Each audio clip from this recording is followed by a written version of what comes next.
You're listening to the Digital Deep Dive, where we tackle the newest trends, strategies, and pain points shaping growth across the digital landscape.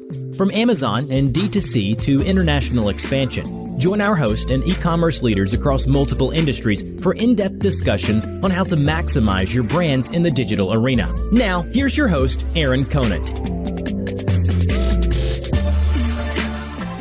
Well, hello, everybody, and welcome back to the Digital Deep Dive podcast. I'm your host, Aaron Conant, and today we're going to do a deep dive into content as a whole. A lot of questions I'm feeling around this topic right now. They need content at scale. I mean, we've done these with Max over at eContent around the Amazon piece, but still this need for high quality content and not always just straight up UGC, which was an easy lever for people to pull, but had a longtime friend, John Casey, for a long time. Many of you might know him. He was been around the e-commerce space and a lot in the image and content space for a while. And he connected me over to the team at the Desire Company. And so Eric Sheinkop is here today to kind of walk us through what they're seeing and kind of the business they've built in this space and how they're helping brands out, but also do a deep dive on overall trends and how can we get as much content as we need, but not pay through the nose for it over and over and over and over again, but have it be meaningful and content that actually converts. So anyways, I'll kind of pause there. I'll kick it over to you, Eric. I'd love to hear like a little bit of your background. That'd be great. Obviously, what you're doing now and what you're building, and then we'll just kind of get into a conversation. Sound good? Beautiful. Yeah. Thank you very much for having me on too. I appreciate being here. But little bit about my background. I started in the music industry all my life. I was in the music industry, found the opportunity to partner independent musicians with brands, primarily for commercial use. And then we expanded to television and movies. It ended up becoming the largest company in the world to provide, largest provider of music to Disney, McDonald's, Coca-Cola, HBO, Viacom, CBS.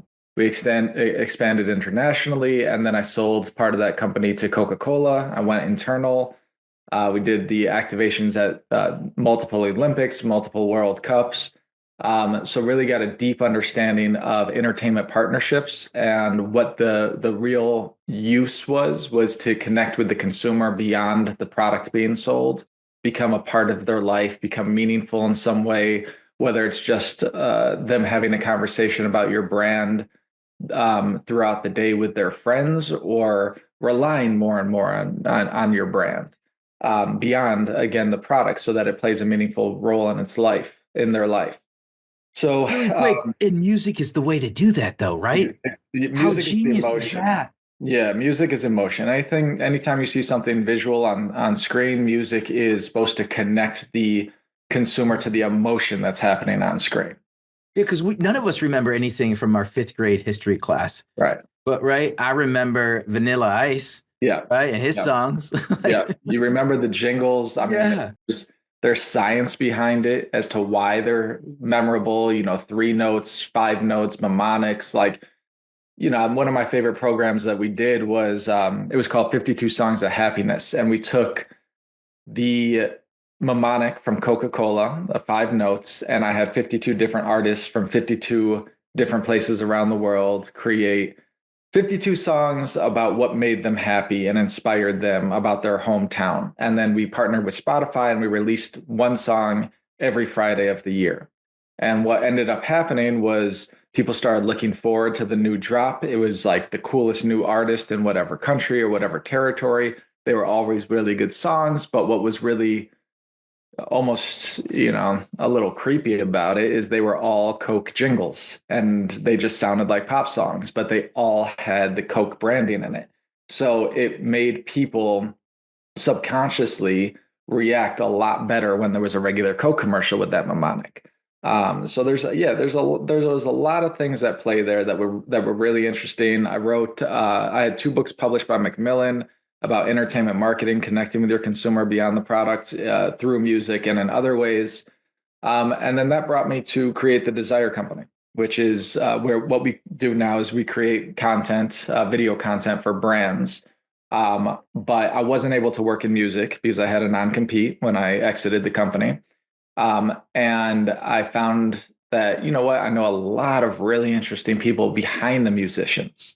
So I went to Beyonce's team and Rihanna's team and Pharrell and Pink, Lady Gaga. And instead of working with Lady Gaga, I got her, the first person that we partnered with was her dance choreographer.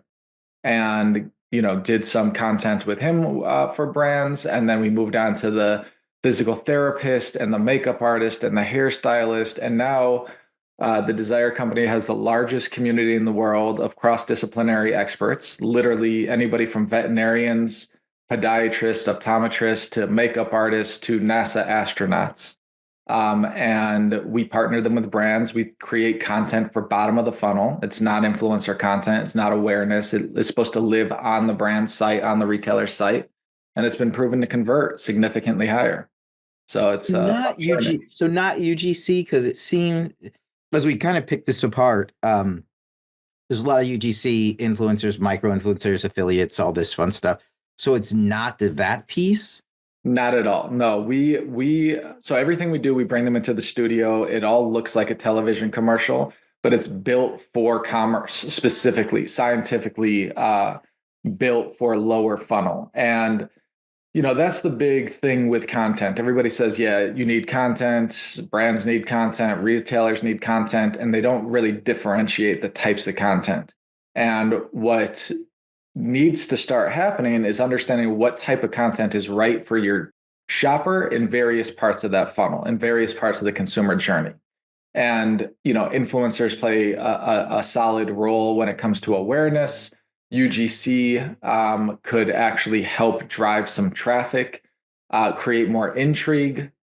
And then our content lives on the site. So once you get to the retailer, once you get to the brand site, our content is focused on educating the consumer on what the product is, what are the results that you could expect, how exactly it works, who it's recommended for. And what we found is by providing that third-party expert education at the point of sale, the conversions goes up through the roof, because instead of people jumping off and doing their third-party research, going on Google, looking at other reviews, finding competitive products, buying it from a different retailer, all the things that happen, putting it in their shopping cart and just abandoning it, we're getting in front of that by giving them the information that they need to feel confident in their purchase. So are you finding different metrics than around conversion? Right, because we were chatting a little bit just before this around, you were saying, hey, how's it going? I was like, hey, it's like really crazy right now from the standpoint of people with teams being trimmed down, people being asked to do more, and yet they're going out trying to solve for all these different problems. One of them is content. The easiest lever to pull was UGC, right, or influencers out there. The hard thing about that, especially for brands, either high profile brands, anybody of size, publicly traded companies, a lot of these, they can't use that, like you're saying, on site. Right. It's slightly off brand. There's, I don't want to say liability. It's not the right word, but maybe it is the right word. There is. FTC put out all new laws, not recommendations, all new laws, October 20th, 2024, this past October. There are real laws against UGC, against influencer endorsements, and brands have to be incredibly careful right now. $53,000 per violation. Wow. Yeah. Wow. So I didn't know that. But I lived in the OTC pharma space. Right. And everything. We there's no way in the world any of that ever could have made it on the site. Yeah. It would have to gone through too many regulatory affair people approval, legal approval, all that stuff. It just wasn't even the time, the internal man hours spent were not meant to be spent on that. They were, looking at new copy for, a new pharmaceutical we're launching. No question about it. UGC influencer, it's an endless hunger that brands have for it, because it disappears in 24 hours, right? Like I've seen so many contracts where it's, okay, you will post this and it will be on your story for 24 hours. And it has to be on your main grid for 3 days. So you just need more and more and more and more. But getting the right high quality content that's evergreen, then it lives on your site. It's FTC compliant. And we do work in the pharma space, which is incredibly difficult, as you very well know. All the regulations that need to go into there. And not only can they not use influencers because it's not on brand, and it's honestly, most of it is low quality content. So these brands are spending millions, retailers hundreds of millions on their site experience, so they don't want to flood it with garbage.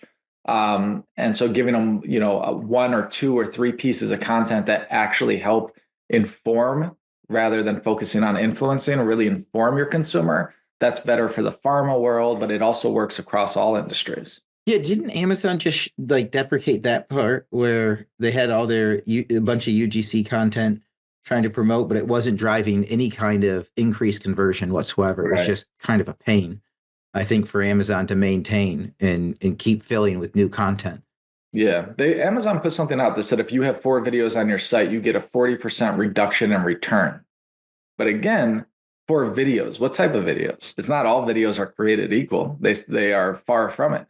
So, that brings us back to, how we started this company, and it's all based on neuroscience and understanding what the consumer needs at the point of sale. What are really the touch points that they need to feel are answered. And so you were asking about metrics. What we're able to show is a 300% boost in purchase confidence, 62% more time spent on site, a 5 to 12x conversion increase. And that is, the disparity between those numbers is really based on category. Anything with an on-off button, anything that you plug in, you're going to get more conversion with educational videos because people are going to truly understand the product. And then a reduction in returns, 25% higher average order value as well, because people are buying the original product versus the knockoff product because they feel that much more comfortable and confident that the original product is what they're actually looking for. So I love it. I love it we're getting into, I would say we're almost like 3.0, content 3.0, which is what I'm hearing from you is the UGC, the influencers, all that traffic, all that content is fantastic. Liability now, and like you're saying on those laws, which I didn't know about. So thanks for that, for sure. Yeah. That now we need content, and everybody talks about conversion. Everybody talks about the content that's on there. We have lots of like webinars, even done podcasts around, Amazon, detail page and the content that's on there to convert. But video is huge. But what you're saying is if it's the right high content or high context, educational, I'm throwing some stuff in there, on brand. Now, the question that comes next is then like cost as a whole, or where does it source? I mean, you do this. Where's it traditionally being sourced from, and what is the breakdown for like brands that are listening? Like, hey, I've got my current agency that's doing it for me today. Is there? I love to hear a little bit more, because I think I totally agree with where you're at and what you're saying. Like, this is the next evolution. Has to be able to be done at scale and cost effectively. One other thing that I want to talk about, are you able to break these pieces apart? Because that's the other thing where I need on-brand content for multiple different platforms now, but it needs to be a cohesive brand story so people don't get lost in the mix. So.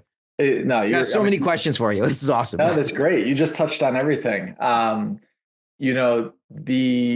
When we do a video for a brand or any product, it's not like you're just getting the video. You're getting this expert content, and then we do provide 10 different versions. So and the hero content is your PDP content. But we do give you the edits, both time, sizes, everything of that nature for all social, from TikTok to Pinterest to programmatic YouTube bumpers, whatever it is. You're getting all of those assets because, exactly to your point, you need to tell an on-brand cohesive story throughout that customer journey, and bringing them in that way with that cohesive element of storytelling, it makes a massive difference. Cost-wise, where the budget comes from, we started working with brands, and then brands were putting it on Target.com and BestBuy.com and Walmart.com. And all of a sudden the retailers started realizing, hey, we should be the ones offering this. So we launched with Best Buy with their retail media network 3.5 years ago. And they were our first retail media network. And it's been incredible. So they sell our services to the brands that they carry.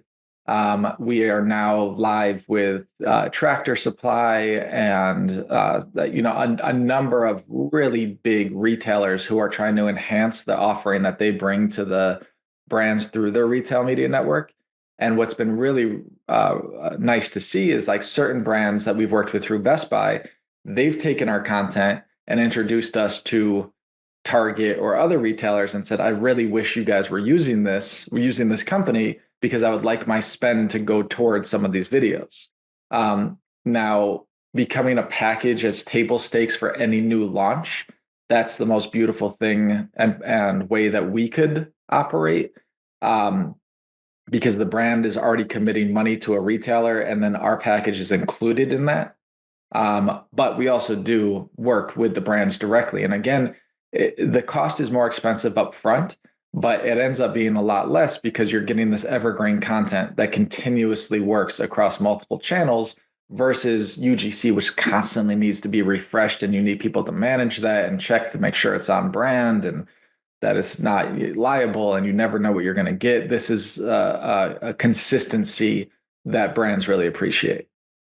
So where does it come from then? Like, how is it that high quality? Because that's what I keep going back to is it has to be on brand and high quality. And you're mentioning that in tying back to the beginning, you were saying, hey, so it might not have been the artist, but it might have been the makeup artist for the artist or, whoever that is. Yeah. Is that who you're like bringing in? Is it like an infomercial? Like, so people do consider it like a new age, cool, fun, entertaining infomercial, but it works and it's based in real life because anybody who we have review a product or talk about a product or show how to use it, they've had to use it for several weeks in real life scenarios. So I'll give you a perfect example. Like Carousel is one of our clients and they came with a number of different products, but one of them is foot fungus. And they're like, okay, well, obviously we need a podiatrist, to talk about foot fungus. Cool. We got them the podiatrist. That's the white lab coat that's making people confident in the science. But then what we provided was an expert to talk about foot fungus, who is an Olympic runner, and she is now an Olympic coach. So she was Gabby Thomas's coach. So Gabby Thomas won 3 gold medals for the U.S. in this past Olympics in running. And we had her coach during the Olympics talking about how if you are a real runner, you will get foot fungus. If you really take your craft seriously as a runner and you're out there every day, it's going to happen. And this is the product that I like using to, reduce the time that it takes for healing. Here's how to use it. Here are the results that you could expect. And pairing the scientist, the doctor, the podiatrist with the track coach, Olympic track coach, sales went through the roof. We initially made that content just for Amazon Prime Day. And it did so well that the brand Carousel Advances Health actually started running it on connected TV. So then our content was running all over connected television, driving traffic, driving sales. So the way that we keep it all high quality is we do it all in-house. And it sounds super expensive and not scalable, but it is. It's what I've been doing. Production is what I've been doing all my life. And we have a really good system. We shoot all over the country and we're shooting every single day for different brands, for different retailers, and we produce television quality content. One of our clients, they were so impressed with the content, they're actually running it right now as television commercials. So, and it's what we made for their PDP. It's what we make for everybody's PDP, but it can be used as television commercials. But because we're filming every day and we bring in all of these experts, we're able to do a ton of content every day, and it ends up being very cost affordable for the brands. So is it direct to consumer? Is it, it's video, you use it anywhere. Are you then saying, hey, this is the perfect one for Amazon, for Walmart, for your direct to consumer site, for Target, for, I don't know, like Meta, and all these different types of ad types? Yes. However, we're not changing the professional in the video. We're changing the edits of the video for the different formats. But if it's bought through a retail media network, it's exclusive to that retailer. Okay. When our video is bought through Best Buy, we cannot put that video or do the same expert with that product for Target or for Sam's Club or anybody of that nature. That's where different experts with the different products come into the fold. But our community it's 150 plus different category experts, photographers, but whatever it might be. But we're not always pairing you with the obvious. Like if it's makeup, we're not just giving you a professional makeup artist. We would recommend a yoga instructor who's teaching in a hot yoga studio all day. And they say, when I get out and I'm ready to go out for the night, my skin is blotchy, it's hot, it's been sweating all day. I love this makeup because it actually tones everything. It gives me what I need from a moisturizing perspective, as well as the makeup that I've been looking for, whatever it might be. It's always that unexpected expert validation and use case of a product that is truly what moves the needle. So then so you're partnering with retailers, obviously brands. Are you like, I'm trying to think, like, so there's a company called like Flow Code, right? Mm-hmm. So they'll put a QR code. So it'll drive to an actual landing page if it's on a streaming TV ad. For the streaming TV ad standpoint, we've had like Adam Epstein on, who is building Gigi, which is a streaming TV platform for Amazon STV. Cool. Are you connecting with all these? Like, I'm more than happy to connect you. I think what you're doing is awesome. And me coming from a highly regulated industry, it's what I would need on my direct-to-consumer site or on my Amazon pages. Sure. That it's just hard to find or incredibly expensive. Sure. I would. First of all, I'm always love connecting with people in the industry, especially doing these innovative new things. But yeah, QR codes, when we deliver, we have our platform is called Expert Connect. And when we deliver content, as I mentioned, like one SKU, you're going to get 10 different assets for that, video assets, but it also generates the codes to use it on your Amazon pages. Your personal PDP's email is a huge one, especially post-purchase. Mm-hmm. And being able to provide the code that doesn't slow down load time in an email is essential with video. Like, that's the biggest problem with video. But when somebody buys a product and then they get an email that says, congratulations, here's how to use the product that you just bought, you're going to see a massive reduction in returns.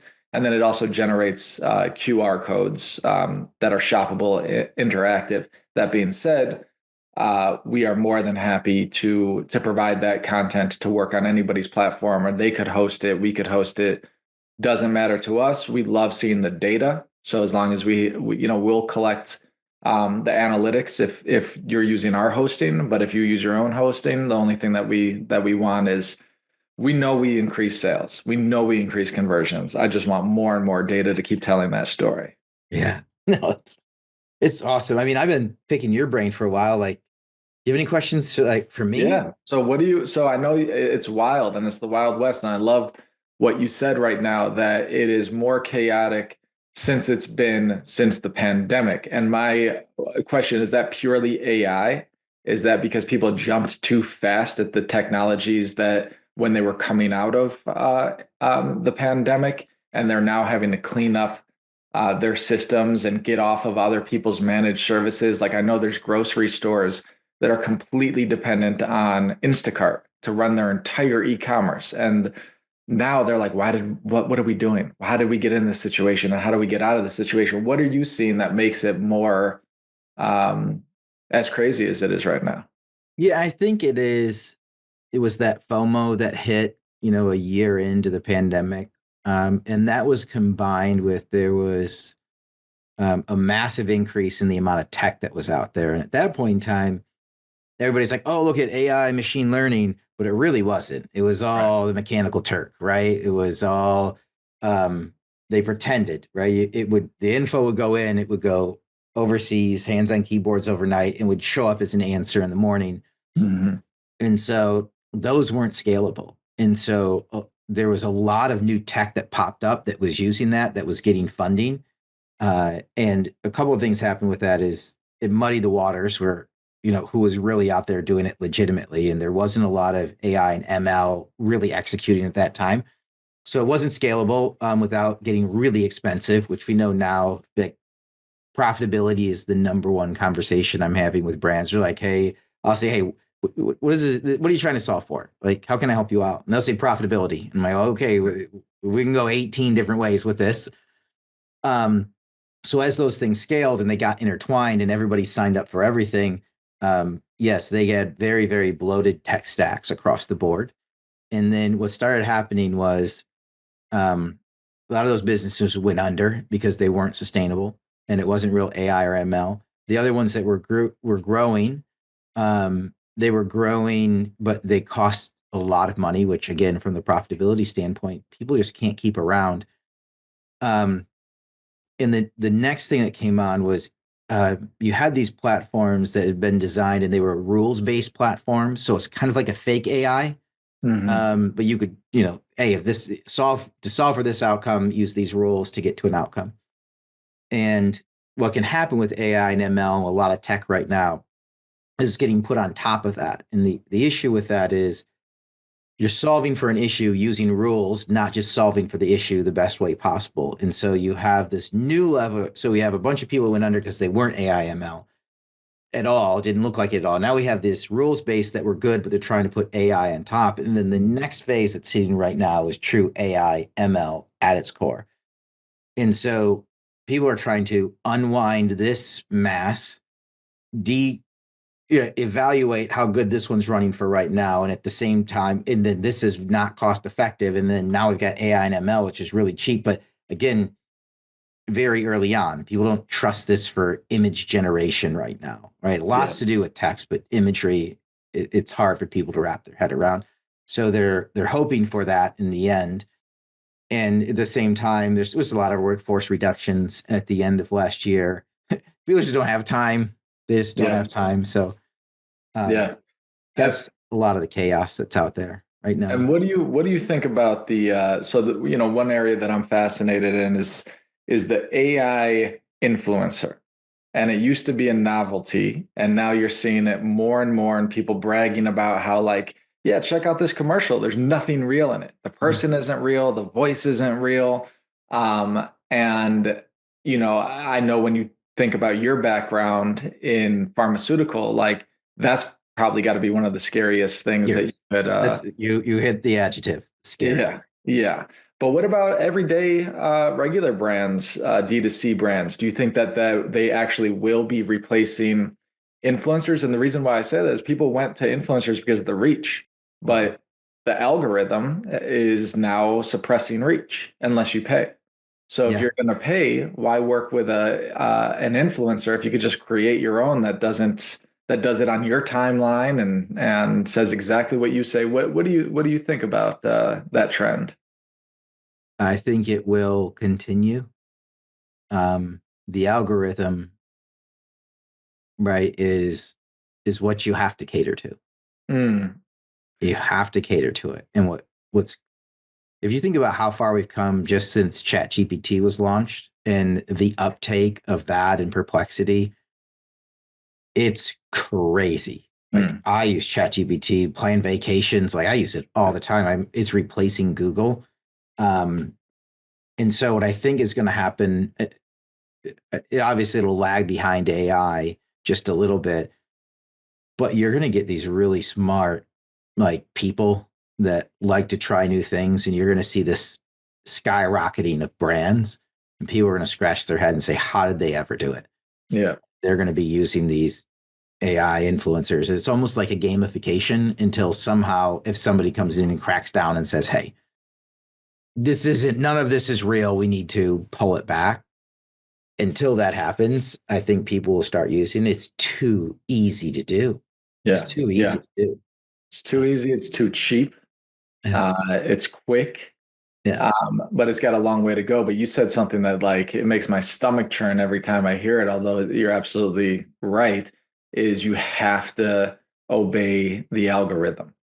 And what upsets me is when brands are thinking about what's best for the algorithm rather than what's best for the customer and what's best for the shopping experience. And making content for the algorithm versus, for your customer. However, I think the thing that scares me is every single retailer is creating AI shopping bots and help and systems. And then ChatGPT is creating your personalized shopper. So at what point is it just going to be AI talking to AI and the consumer is completely out of the equation of retail? Yeah. So think about it I want to get back to that point. I want to capture one thing that Amazon does really well. It's something that I was really intrigued when John, Casey was saying, hey, you need to talk to Eric over here. Was that we just did a webinar yesterday around Amazon content optimization. You can use it for Walmart. And one thing is there's two parts to it. First, you're getting traffic based on the algorithm to the site. So there's everything you have to play that. But then it's all around conversion and what content is converting. So where there's been the breakdown is they've been driving lots and lots and lots of traffic, influencers, affiliates, whatever it might be to the page. But if the content there on the page is not good to convert, it's actually not great. If people are laying on the page and not converting, Amazon's like, oh, this isn't a right match. And it starts deprecating it and pushing it down the spiral and below the fold. And so I love what you're doing in that space, which is I'm going to help you convert on site. Like, there's all this other traffic that's going to get it there, but let me help you convert once the traffic. You're spending more money than ever to get people here, wherever it is, direct to consumer, Walmart, Target, Home Depot, Amazon. You've got people there. Let's convert. Yes. So then we go to the next part where you're talking about like AI and personal shopping assistants. Like, we're a year away, is my guess, with the rollout of the Apple updates, the Android. Like, it's going to be interesting to see how Amazon plays out in the whole thing. Because right now I go to Amazon a ton. Why? Man, I got 4 kids. We buy a lot of stuff. I don't have time to do all this shopping. I'm just going to go to Amazon and buy what I need. I trust it. Probably got a good price. Even if it's not the best price now. Yeah. It don't matter to me. Like, if I don't save $1 or $2, I'm not shopping around or spending time to save $1. Sure. But what happens when I just ask Siri to go get more paper towel? She don't care where she goes. Right. Exactly. That's exactly right. And then it's just going to go, talk to maybe it talks to Rufus, right? Maybe it talks to Walmart. It's like, but they're not going to have favorites. They're not going to enjoy, they're not going to do it because, they're going to scan the internet. And who cares if they buy from here, here, here, here, here? It's the same amount of time for me as a shopper if I just send them off to do that task. And I think that loyalty is going to completely disappear if consumers are no longer the one that the retail ecosystem is built for. Yeah. And there's going to, obviously, you're buying an engagement ring. I'm buying a gift from my wife or, my parents. There's going to be that. But most ways to spend my money on is everyday items, right? Yep. Yeah. No, it's a really, really wild thought. And the way that I actually think about the evolution is what I saw happen in the music industry is that when I was younger, I used to go and buy a CD. By the time I was, out of college, it was only a singles market. And if anybody was going to buy anything, because all of a sudden you had Napster and it was free. Yeah. And now with my kids, but I still, even with a single or getting it from Napster, I still knew the artist. I still knew the name of the song. Now my kids, they only know the hook of a song because that's the time that it's on TikTok. So they learn these songs only by the hook. They don't know the artist and they don't know the rest of the song. So I took them to Lollapalooza and all of a sudden they'll hear the hook and they're like, oh, I know this song. They didn't think they knew the artist. They didn't think they knew the song. They have to hear the hook. And so there's zero loyalty to an artist. And I think the same danger is what brands are facing right now, is that there's going to be absolute zero loyalty if you really only build for the algorithm. But it's what you have to do. So I don't know. Yeah. The answer. Yeah. What's funny is, are we perpetuating the advancement of AI and the implementation of it? It's like a self-feeding thing right now, right? Like I think everybody agrees, like we should probably slow it down a little bit. But everybody's in like, I need to dance, with the algorithm, right? Yep. Like that's what I have to do, and I got to learn the dance moves, dance with it. Yep. And it's just speeding up. No, there's no putting the genie back in the bottle. I don't think it's ever been more true. And the speed of advancement, to your point, ChatGPT came out, it was offering an awesome reference tool.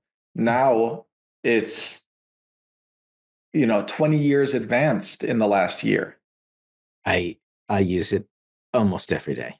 Yeah, absolutely. Almost every day. My whole family does it. And I tell our employees, like, look, if you're not using AI, if you're not using ChatGPT, you're not getting enough done. Like you could get so much more done if you utilize it to help you achieve your task. Yeah. Yes. So crazy. Well, this has been a super fun conversation. Yeah, very cool. We should do another one. We'll do a follow-up for sure. Nice. Because I think we could probably do a whole one on the season of life that you were in the music industry. That sounds pretty cool. But again, Eric, thanks so much for your time today. It's been a great conversation. I'm sure we'll have you back on. Where do people find you as a whole? Yeah. So the Desire Company, that's, thedesirecompany.com. We actually have a whole white paper on the FTC new regulations that came out this past October with the leading lawyer from the FTC who cited the most in the FTC. So talks about the what's going on there. We've got a great podcast out with a bunch of retail industry leaders. It's called Tap Into an Expert, wherever you get your podcasts. And then Eric Sheinkop on LinkedIn, Sheinkop. But awesome. I appreciate you having me on. It's been great. Absolutely, my friend. This has been awesome. With that, we're going to wrap up this episode of the Digital Deep Dive. Thanks, everybody, for listening in.